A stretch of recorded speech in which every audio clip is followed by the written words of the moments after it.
Ang lalaking paralisado ang isang kamay. Mula sa lugar na yon, pumunta si Jesus sa sambahan ng mga Hudyo. May lalaki roon na paralisado ang isang kamay. Naroroon din ang mga Pariseyo na naghahanap ng maipaparatang kay Jesus. Kaya tinanong nila si Jesus, "Ipinapahintulot ba ng kautusan na magpagaling sa araw ng pamamahinga?" Sinabi ni Jesus sa kanila, "Kung mahulog ang tupa ninyo sa isang balon sa araw ng pamamahinga, pababayaan na lang ba ninyo? Siyempre iaahon ninyo, hindi ba? Ngunit mas mahalaga ang tao kaysa sa tupa.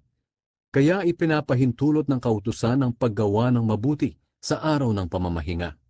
Pagkatapos, sinabi ni Jesus sa lalaking paralisado ang kamay, "Iunat mo ang iyong kamay." Iniunat nga ng lalaki ang kanyang kamay at gumaling ito. Lumabas naman ang mga Pariseyo at nagplano kung paano nila ipapapatay si Jesus.